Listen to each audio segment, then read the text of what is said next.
Yo, YouTube, what's up with your boy, Sports and Fitness Rants? I'm back, guys. Click that like button. Subscribe to my channel. What's up, y'all? Welcome back, guys.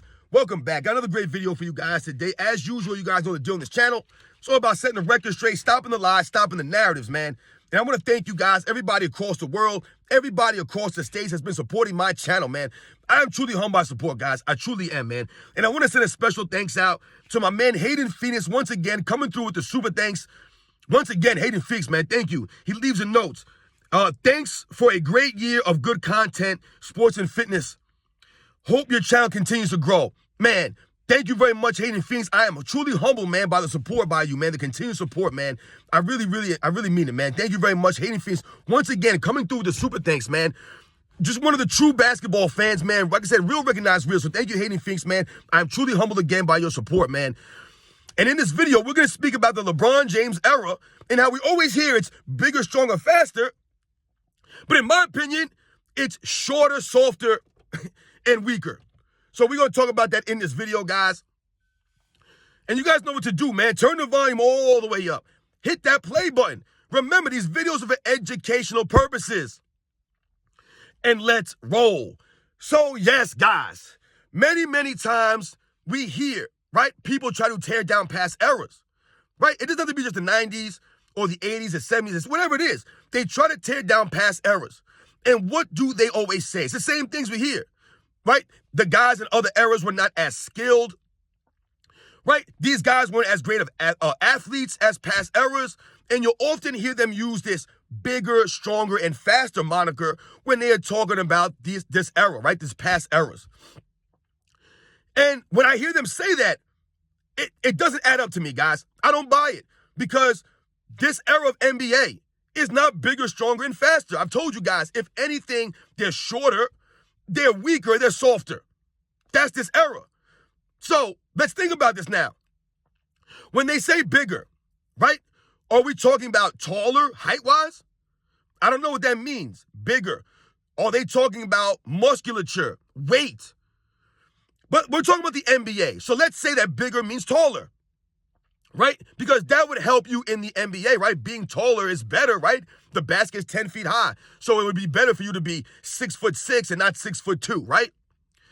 But when we think about it that way, we think about the NBA's history as far as height goes, right? Are the players of today taller than players from the past? No, they're actually not. The tallest year in NBA's history on record, I believe, is the 1988 season, I believe. 87, 88, I believe that's the tallest year in NBA's history on record. You know, when we talk about height here, guys, we're talking about a half an inch, an inch. We're not talking about like through 2, 3, 4, 5 inches, anything like that. We're talking about a very small, minor, slight change in the height. But it's still a change nonetheless. So when people say bigger and we talk about being taller, let's say, this era is not taller than Michael Jordan's era. It's not. It's not taller. The guys in the 90s were taller. They were just taller. Every team had a legit 7-foot guy, multiple 7-foot guys, right? Most teams did. In this era, there really is no legit 7-footers. Yes, you might have a couple of guys in the league that are 7 feet, but like I told you, in the 90s, in some of these past eras, most teams, if not every team, had a legit 7-foot guy, either that was starting or they could bring off the bench, right? The overall league, the height was just taller back in the day. The guys were just taller. They just were. Like I said, we're talking about a half an inch here, an inch. But if the average height is 6'6.5" now, or whatever it is, the average height back then was a little bit over 6'7". So there's a difference there. So that negates that bigger right there. They're not bigger or taller, let's say. But if we want to think about bigger, right, stronger, right? When they say the word bigger, stronger, faster, we must think about stronger and bigger and putting them together, right? So they're not taller, they're shorter in this era. And let's think about the strength being stronger, being bigger. Are the players in today's era stronger? No, they're not stronger. They're not stronger. And strength and toughness go hand in hand, right? If you're a tougher person, your muscles don't matter, right? Muscles have nothing to do with your toughness. So I've argued to you guys, and I've told you guys in this channel, the toughness adds to your strength, right? The durability, all this stuff. These guys in this era, they're not tough, right? So the strength is not there for these guys. They're not strong. They don't push through pain or push through injuries like guys did back in the day, right? Guys that had to go out there and earn it. They didn't get all this money, so they had to show up to work, right? Guys in the 50s and the 60s, they had to work side jobs, these guys, man. And they still showed up, gave the effort. These guys were just tougher. They were stronger, man. Let's think about some of the guys in the 90s. You see any Anthony Masons walking around in this era? No. Think about somebody like Kevin Willis. Guys 6'10", muscles on top of muscles. Played 82 games, had the toughness. These were strong men, mentally and physically. So when you say bigger, stronger, and faster, the strength is not there because these guys are mentally weak and they're physically soft, right? They're just soft. That's why I say it's shorter and softer, right? They're not tougher or stronger or bigger. David Robinson. Does anybody look like David Robinson in today's NBA?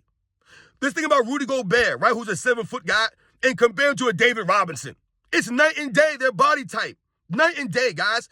Rudy Gobert couldn't hold a candle to a David Robinson's physical specimen.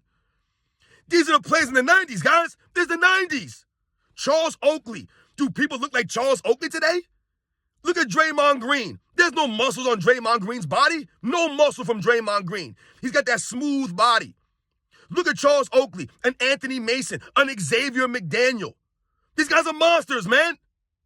Muscles. These guys were in good shape. They were tough. They were gritty. They don't make guys like that anymore, man. They just don't, guys. You don't see the physical specimens. Like when we talk about strength and size, guys being bigger, like you did back in them days. You just don't see it, man. You don't see the guys.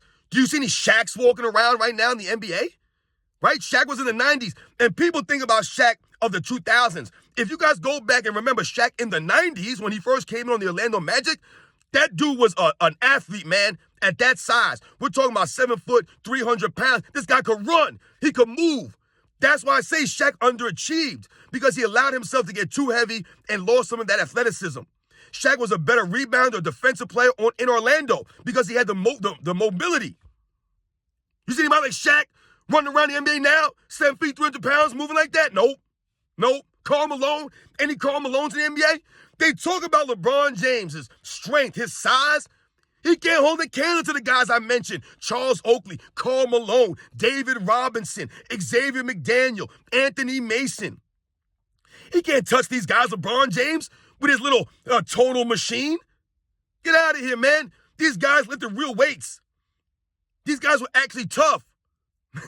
These guys ain't tough, man. So the stronger, the bigger, stronger thing is not looking too good right now for this era as it relates to past eras, man. Is anybody as strong in this era as Wilt Chamberlain was? Is anybody a better athlete than Bill Russell was? Is anybody in this era a better athlete than Michael Jordan was? No. So the bigger, stronger, faster thing is not adding up. It's not holding up, guys. It's just not when you critique it and you really think about these things, right? Once again, like I said, these guys are not taller, and they're not bigger or tougher or stronger. They're not stronger than the past eras. They're just not. Where's all the evidence? These guys are always out. They're always hurt. So you can't be strong if you're always flopping. You're always load managing. That's the complete opposite of being tough and being strong, right? Having grit and heart. These guys don't have that, right? And we think about faster, bigger, stronger, faster. They'll often try to say these things. Oh, the guys say are faster, they're quicker. You know, you'll hear people like Gilbert Arenas knock guys in the 90s, their lateral movement, their feet, their quickness, things of that nature. And they'll say, look, these guys can't move their feet, man. They have to foul you to make up for lack of foot movement. See, so when you say things like that, you expose yourself, Gilbert Arenas, right? And we talk about the speed and the quickness of players back in the day versus now. I've often told you guys, the one neutralizer for athleticism, speed, and quickness, no matter what the sport is your effort. Your effort. Your effort can neutralize these things. Will it always work? No. But what do I always tell you guys on this channel?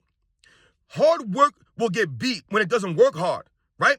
And people who work hard could beat talent, right? So just because you're talented, you have quote-unquote skills, if you don't have the work ethic, then oftentimes you'll be outperformed by somebody who's maybe less athletic, less skilled, but they give the effort, the max effort, right? You can get beat by these people, right? They can show you up. And that would be the case of the 90s. Yes, maybe you can use your athleticism to get by a defensive player on the perimeter, but you would have to think in your mind, am I going to pay the price now for going into the hole here? Am I going to pay the price for this, going into the paint, right? There's going to be a big guy that might knock me down. These guys gave effort. Yes, maybe they weren't the greatest athletes of some of these guys, but they gave the effort. So once again, that evened everything up. In this era, these guys are trying to strictly solely play off of athleticism. Don't work that way. That's why the game is ugly. These guys don't have the fundamentals. So when we talk about speed, what are we really saying? How are we gauging speed? Are you telling me the guys are faster today with the basketball, dribbling? Or are you telling me the guys are faster today running up and down the court? Are they faster than Will Chamberlain or Bill Russell? Were they faster than Michael Jordan? Were they faster than Kevin Johnson or Jason Kidd? Right? Were they faster than these guys? There were a lot of fast players in the NBA back in the day. Guys that could run the court. I've told you, you show me another big man that could run the floor better than David Robinson in the 90s, guys. The man ran the court like a deer. One of the fastest players at that size in the 90s. You name me another big man that's run. Nikola Jokic, is he running like David Robinson? Rudy Gobert, is he running like David Robinson? Joel Embiid? No. These guys are not moving like that. Right? The quote-unquote big men of this era, the bigger, stronger, faster era, they're not the same athletic versions of guys like a David Robinson. Just not. I told you, they don't have these guys. We think about someone like a Charles Barkley. Charles Barkley, like I said, his peak at power forward position was very unique, man. From about 88 to about 93. This man was crazy, a crazy athlete. Charles Barkley could run the court. He could run the break and finish with power. Faster than Draymond Green. Luka Doncic, is he fast? We think about someone like a Tony Parker in the 2000s. Are these guys faster than a Tony Parker? Are they faster than Magic Johnson on the break? What are we talking about speed? How are we gauging these things? Magic Johnson with the ball in his hands on the break was pretty damn fast, guys. Pretty damn fast. Jason Kidd on the break in the 2000s, the late 90s, with the ball in his hands on the break, pretty damn fast, guys. So I don't know what they're talking about. These guys are fast today. There's no evidence to support this stuff. Once again, I told you, it's these guys' emotions, and they say anything they want to say. They listen to guys like Nick Wright and Shannon Sharp.